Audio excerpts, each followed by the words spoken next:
Oi, eu sou a Karina e esse é o Naftalina Fresh. O episódio de hoje foi motivado por um dia muito específico, onde o clima estava frio e úmido e até meio escuro o dia, mesmo ainda sendo meio da tarde. Era um sábado e me pareceu o dia perfeito para eu assistir alguma coisa diferente que fosse interessante. Não é nenhuma novidade que eu sou uma pessoa que sente muito medo de tudo, mas que também é muito curiosa. Foi aí que eu resolvi procurar por série ou documentário que tivesse uma vibe parecida com aquele documentário sobre o Hotel Cecil, que eu assisti lá em março e eu até fiz um episódio aqui sobre ele. É o episódio 18, caso tu não tenha ouvido e tenha curiosidade.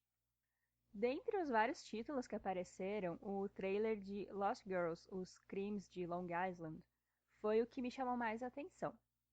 Esse filme é inspirado em um livro que conta uma história real, que é a história que eu vou falar hoje.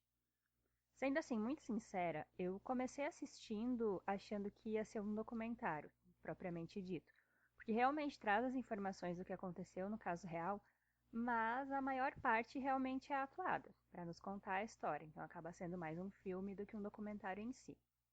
Como o nome do filme já sugere, aconteceram alguns desaparecimentos, e o nosso foco principal é o desaparecimento da Shannon Gilbert.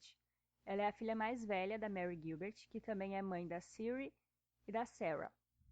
Uns nomes bem parecidos, todos com S, e realmente são esses nomes de verdade das pessoas.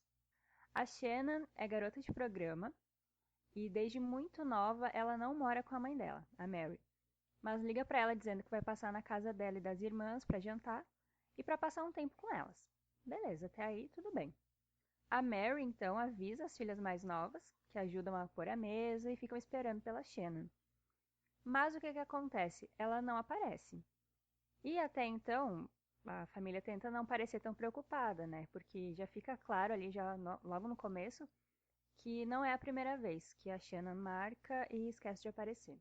Só no dia seguinte, quando a filha do meio, da Mary, conta que o namorado da Shannon ligou para ela, sendo que o cara nunca tinha falado com ninguém da família e a Mary também recebe uma ligação estranha de um médico que diz que ajudou a Shannon naquele dia, é que começam a perceber que tinha acontecido alguma coisa realmente. A Mary trabalha em 2 empregos para cuidar das filhas, e com a preocupação pelo sumiço da filha mais velha, ela começa a buscar informações, né, sobre a Shannon e o que pode ter acontecido. Até então, as filhas mais novas da Mary não sabiam que a irmã mais velha delas era a garota de programa. Elas ficam sabendo super do nada, assim, enquanto elas estão na polícia local procurando pela irmã. E quando passam também pelo serviço de telefonia e conversam até com o tal namorado da Shannon e o motorista que levava ela na casa dos clientes. Logo nos primeiros minutos, a gente já se vê numa situação de que não tem como essa história ter um fim bom, né? Já que o nome do caso é sobre desaparecimentos e é uma história real.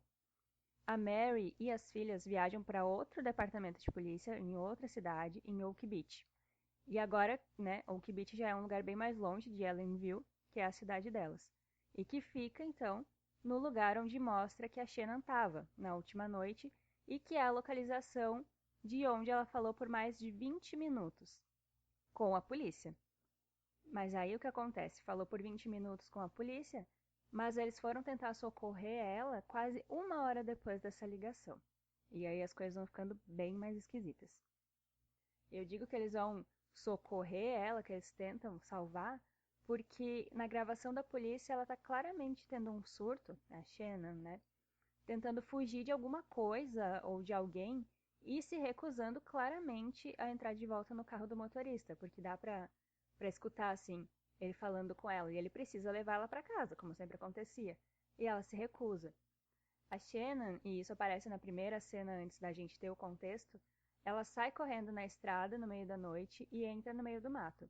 Bem apavorada, assim, e aí desaparece. Dali pra frente tudo é um mistério. Então a primeira cena que a gente vê é isso, é ela correndo e sumindo, mas ainda sem a gente ter o contexto de quem era e o que aconteceu.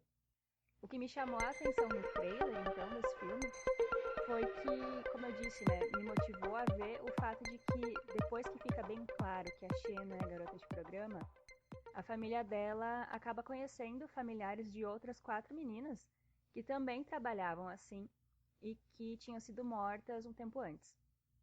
O filme se passa em 2010, que foi quando tudo aconteceu de verdade, né? A vida real foi tudo em 2010, então é nessa ambientação que o filme tá.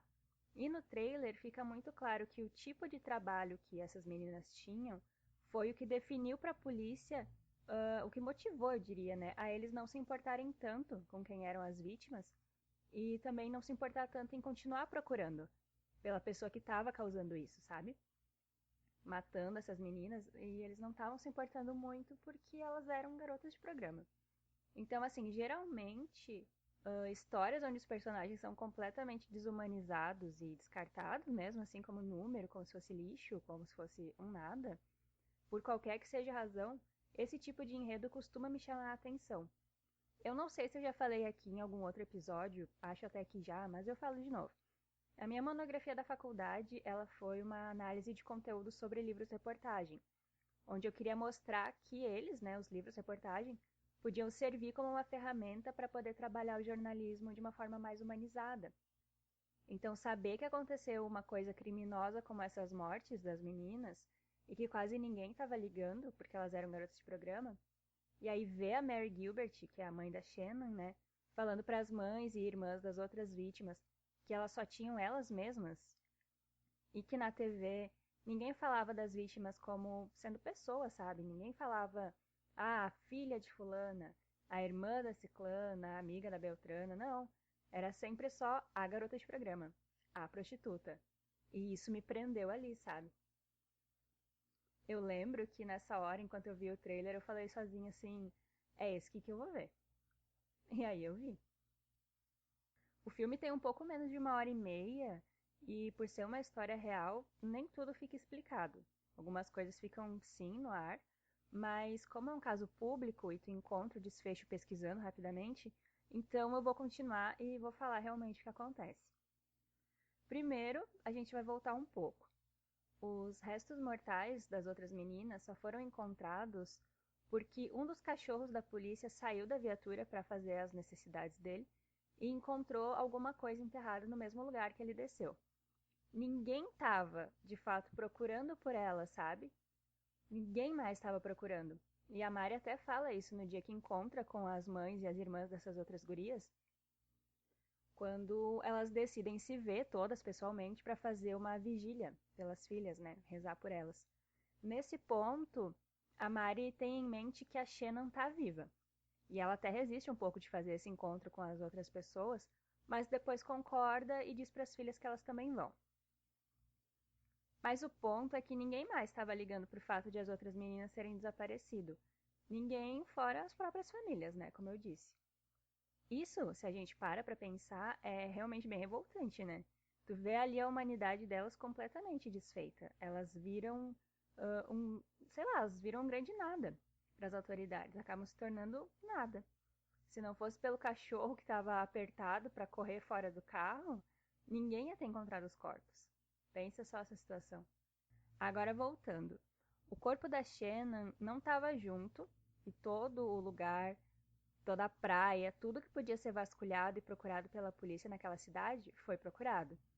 A polícia também, nesse caso, no início não estava nem aí para o desaparecimento de nenhuma das gurias.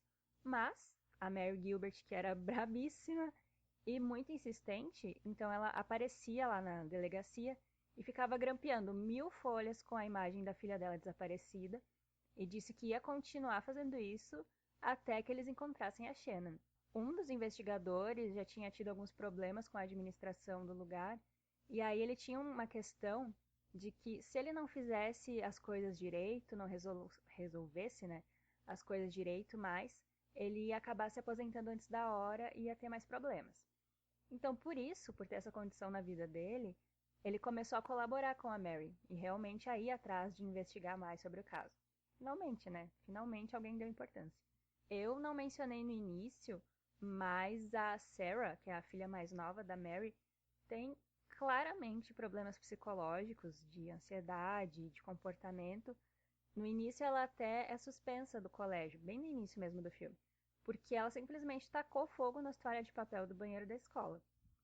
Dá pra ver que elas três, a Mary, a Sari e a Sarah, elas têm uma relação meio fria, assim, meio estranha, em que a Mary vê repetidamente uma filmagem da Shannon criança cantando no colégio, e ela fica assistindo na TV, assim, o tempo inteiro.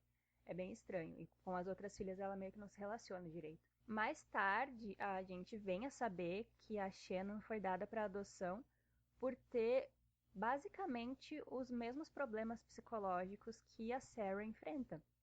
Então a Sari, que é a do meio, né, chega a perguntar até se a irmã mais nova também vai ser mandada embora, depois que ela descobre que a Shannon tinha sido, enfim, descartada, né, na infância, tinha sido dada para adoção. É uma coisa bem pesada mesmo, assim, ela fala pra Mary que ela acredita que tudo que a Shannon precisava era de amor. E que a irmã dela podia não estar mais ali, mas que ela ainda estava, sabe? Fiquei com pena nessa hora, sinceramente, porque ela claramente estava carregando um fardo muito maior do que qualquer pessoa deveria carregar. Pois bem, nesse um ano que se passa desde que a Mary e as filhas encontram com as outras familiares das meninas que foram mortas, não acontece nada. Eles não encontram a Shannon e um ano se passa. Eles vasculharam toda a região, né, como eu tinha falado antes, mas teve um lugar específico que não foi procurado, que era o brejo que fica no entorno de onde mora aquele tal médico que ligou para Mary no dia do desaparecimento da Shannon, lá no começo do filme. Nesse um ano depois, a Mary chega aí na casa desse médico para tentar entender o que aconteceu, e ele só parece ser muito estranho, assim, e claramente está escondendo alguma coisa. Tanto que ela só vai até lá porque um cara que não gosta do médico em questão, né, e também é um conspiracionista, avisa a Mary que o cara tá indo embora, o médico vai embora. Tá fazendo as malas, fazendo mudança e que vai sumir. Então essa seria a última chance dela de saber alguma coisa sobre a Shannon. Pois bem, ela vai até a casa dele e esse médico não fala nada sobre.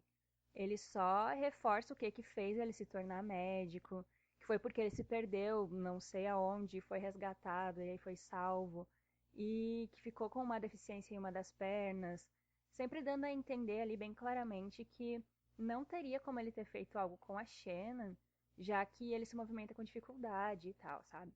Nessa hora a gente vê que a Mary tá observando muito assim as caixas de mudança dele e olhando especificamente para umas luvas cirúrgicas e para uma maletinha com instrumentos médicos. Só que aí nada fica muito concluído, sabe? Não se tira conclusão nenhuma disso depois. A cena meio que acaba aí, é meio esquisito. Logo depois, o que a gente tem é a Mary voltando na delegacia, né, daquele cara que estava começando a ajudar ela de verdade no caso, o que estava para se aposentar, sabe, que já tinha problema na administração e tal. E aí ela questiona ele do porquê que aconteceu isso, qual a razão de terem procurado a Shannon por tudo lá em Oak Beach, que é o lugar, né, menos naquele brejo específico. Aí ele diz que não teria como um homem cruzar por aquele lugar, e menos ainda uma moça tão pequena igual a Shannon. Então eles meio que descartaram assim, porque não teria, na ideia deles, como uma pessoa caminhar por lá. Aí a Mary reforça que beleza, tudo bem isso aí, mas que lá era perto de onde a filha dela foi vista pela última vez, né? Pela última vez com vida, pelo menos.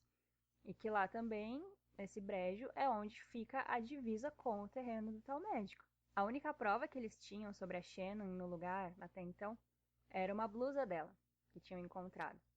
Mas aí esse investigador conta pra Mary que eles já não têm mais a blusa da Shannon, que ela meio que se perdeu nas investigações e que o tal médico em questão já tinha sido até inocentado de qualquer tipo de acusação, assim, dessa suposição dele ter envolvimento no desaparecimento da Shannon. E ninguém tinha avisado a Mary sobre isso. Aí ela, com toda a razão do mundo, fica muito puta e pergunta se eles por um acaso estão tentando encobrir esse crime ou se eles só eram incompetentes mesmo. E ela ainda fecha falando que ou eles fazem essa busca no lugar que ela falou, ou ela vai chamar a imprensa. Brava. Eu falei que ela era bravíssima. Pois então, a busca realmente acontece, finalmente eles vão atrás, né? Vários carros de polícia, até retroescavadeiras são levadas para lá, para esse brejo. E a essa altura, né, vocês já podem imaginar o que por fim acontece. Encontraram a Shannon, ou pelo menos o que sobrou nesse um ano, né, que ela ficou desaparecida. Ela realmente estava enterrada lá. Agora a Mary podia, né, dar um fim nesse martírio e nessa busca desenfreada pela filha dela. E eu digo martírio também porque ela se culpou muito a vida inteira pelo destino da filha, já que, como eu falei antes, ela tinha se desfeito da Shannon na infância, né, por não conseguir lidar com os problemas psicológicos da filha. A história e essa minha fala sobre o filme podia acabar aqui, com a Mary dizendo, né, pro corpo da filha que ela ia ser levada para casa e tal, mas eu quero dar o desfecho completo, assim como eu vi quando o filme acabou. Em uma autópsia que foi feita de forma independente, foi indicado que a morte da Shannon, assim como das outras meninas, também tinha sido por estrangulamento. Não tinha nenhum tipo de indício de droga no corpo da Shannon, ao contrário do que as pessoas gostavam muito de falar sobre as garotas de programa que haviam sido mortas. E acredita-se, né, nessa situação, as pessoas acreditam que, além das outras meninas, que a gente conheceu a família no filme, 10 das 16 pessoas mortas na região ao longo do tempo podem ter sido vítimas do chamado serial killer de Long Island. Então era um caso muito maior. Ainda assim, ninguém foi preso e não se sabe quem fez isso com ela e com as outras. De toda forma, como ficou provado que o médico realmente ligou para Mary naquele dia, ela abriu um processo de homicídio culposo contra ele. Quando as imagens do filme acabam, a gente vê uma entrevista da Mary Gilbert de verdade, falando lá em fevereiro de 2016 já, falando sobre a Shannon, falando que a filha dela não seria esquecida e que as pessoas continuariam lutando por ela para que a justiça desse caso fosse feita. Mas não acaba aí ainda. Já tinha sido difícil imaginar a situação enquanto a gente via o filme, mas foi ficando ainda mais complicado depois que a Mary real era apresentada pra gente. E aí vinha a informação final sobre como acabava isso tudo. 5 meses depois dessa entrevista que a gente vê, lá em julho de 2016, então, a Sarah, filha mais nova da Mary, né, que tinha algumas questões psicológicas também, como eu tinha falado, ela teve um episódio de psicose depois de parar com os remédios para esquizofrenia. Nesse episódio de psicose, a Mary tentou intervir e acabou sendo assassinada. E a Sari, a filha do meio, ela segue com a luta buscando justiça pela Shannon. E aí, finalmente, a história acaba. Eu lembro que quando eu assisti, eu fui pela curiosidade, né, de saber sobre o caso e pela indignação com o trailer, onde ficava ali, claro, que as pessoas não estavam nem aí pro desaparecimento e pela morte daquelas meninas, única e exclusivamente porque elas eram garotas de programa. Mas no fim, mesmo com o desfecho já esperado, né, pra Shannon, eu não achei que conseguiria ficar ainda mais mal do que eu fiquei quando eu soube do fim da Mary Gilbert, a mãe dela, né. No fim, foi tudo sobre ela lutando e tentando salvar as filhas, ou pelo menos fazer justiça pela memória, né? E acabou que esse foi o começo e fim do destino dela. Imagino eu que, em um bom pouco, né, como forma dela reparar com a consciência dela mesma, sabe? Uma questão dela com ela mesma. De reparar os erros que ela acreditava ter cometido na criação, ou no abandono, entre muitas aspas aqui. Sabe? Uma questão do carinho que ela não tinha tido com as filhas. Foi uma luta, sabe? Dela com ela mesma tentando reparar isso e indo atrás e cuidando. No caso da Shannon e da Sari, né? E depois no caso da Sarah, ela intervindo quando a menina teve o episódio de psicose e acabando desse jeito. Mas foi muito chocante, né? Pra mim que tenha acabado assim dessa forma. Chocante, mas é a vida real, né? Eu costumo sempre esperar bons desfechos e finais felizes, e nesse não tinha como acontecer. Mas também eu não achei que fosse piorar muito mais nos últimos segundos, assim, foi bem impactante. Eu queria muito saber o que vocês acharam dessa história. Se já conheciam o caso, se ficaram pasmos, assim como eu, né? Com essa forma de finalizar a história, enfim. Me digam. Eu sou a Karina e esse foi o Naftalina Fresh. Muito obrigada por ter ouvido e vocês me ouvem nos próximos episódios. Até mais! Tchau!